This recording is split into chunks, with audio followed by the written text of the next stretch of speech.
What is up, everybody? This is Kieden of Elysium Entertainment, and I'm coming to you from the Washington, D.C. metro area from my humble abode.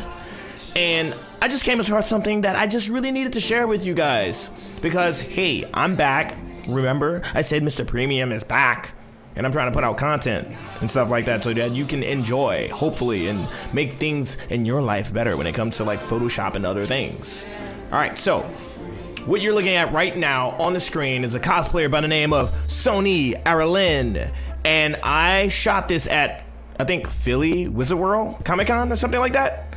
And it was a long time ago. I think this was last year. And so, yeah, isn't that great? I just finished this picture. But whatever, man. I told you, better. It's like wine. Better with time. All right, so what you're looking at is essentially the finished product. This is the actual 20 megapixel file. And so what you see online is not what you're going to see here.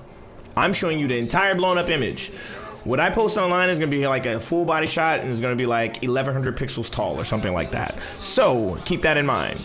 But what I'm here to show you guys is how to rescue mashed potatoes and gravy. Now, when I'm talking about mashed potatoes and gravy, I'm talking about an image that is just blah. And it was due to my lens, the 24-70 Canon L lens, like back focusing and not necessarily capturing that sharpness. Because I think I was shooting at f4 at like 70 millimeters or something like that, 50 or 70 millimeters, and it should not have happened. It could have been for like other reasons, like, you know, that white background or something like that, not being, I don't know, whatever, but it happened. And this is how the image looks. That's just how it is. Like, I can't do anything about that. It's just like mashed potatoes. You don't see much skin detail in her face or anything. All right, I'm lying. Hold on. Let me get rid of this frequency separation. All right, so yeah, little blemishes and stuff like that, but I clean it up, pop up the eyes. All right, but still mashed potatoes and gravy. So I'm gonna show you how to get it from this to that. Now, it's also more of a poster cinematic type of look. I added things like grain and whatever, but I don't even, honestly, I don't know this process 100%. So, you know, like I said, I just figured it out last night. And honestly, I don't even know if I can repeat this, but I'm off the cuff. Hey, look, this is what we're gonna do. All right, so you got this and you're like, oh my gosh, what do I do? It's blah. Never fear, K is here.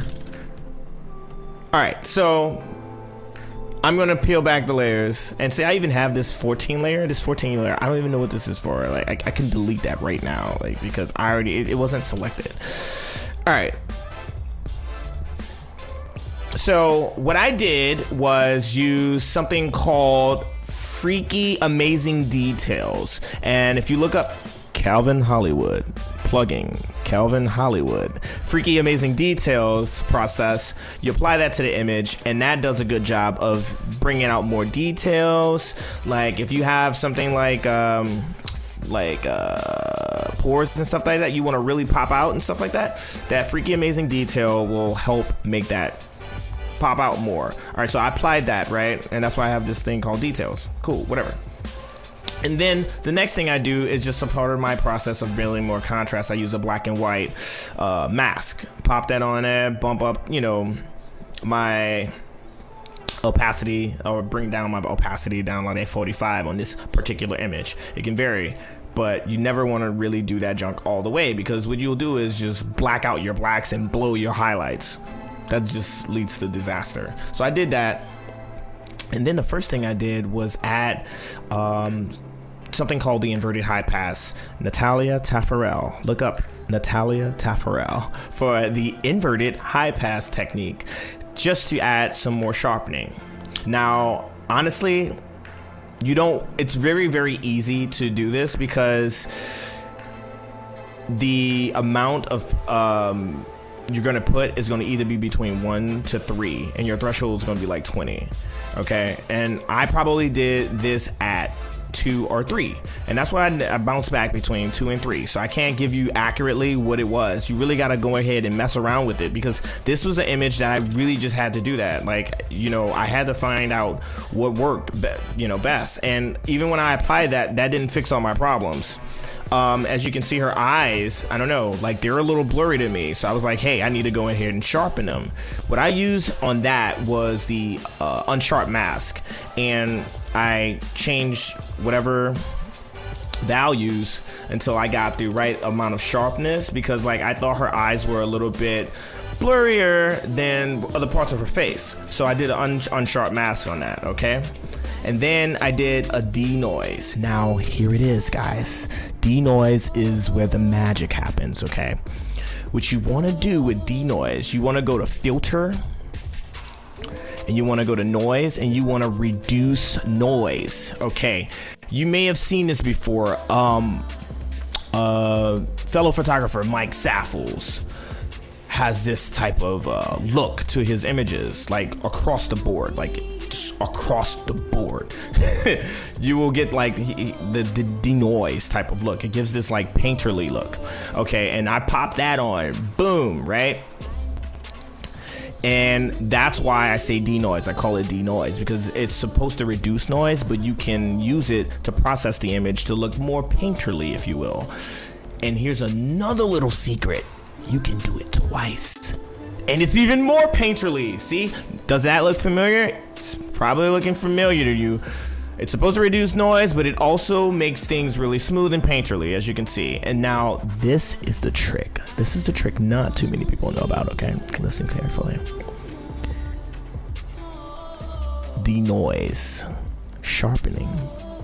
Okay, so the thing about denoising is that when you denoise, you lose sharpness, you lose clarity. So your images don't really have that. They don't really they don't chisel you, they don't cut you. They're soft. And so with the denoise sharpening, and it's basically denoised with the inverted high pass overlaid upon it. So what you do is, before you start to denoise, you create an inverted high pass sharpening with, like I said, either units 2 to 3, and you keep that, you store it up there, and then you do your denoise, and then you denoise, and then you overlay that high inverted high pass sharpening, and it will work wonders, because it will begin to bring out details that the denoise will do to your image. And so that's what I did. So I believe I typed in denoise sharp. It says Shep. Commander Shepard, Mass Effect. No, it says Shep. I meant to put sharp, but it's sharp fine. And that means I either did 1 or 2 pixels, right? Like I said, either 1 to 3. And large means I did 3. I'm guarantee you I did 3, because I'm not doing 4. All right. So that is to get details in areas in which it didn't capture the details, right?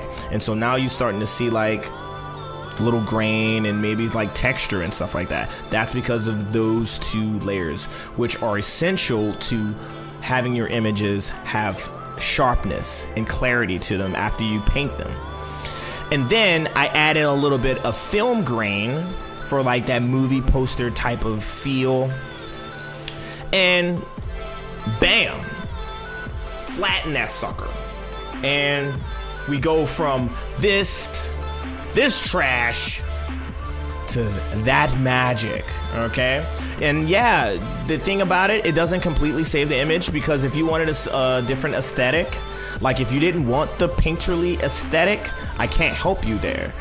But like I said, if you're going into the direction in which you're gonna do like a movie poster type of like look and feel, this will save your butt.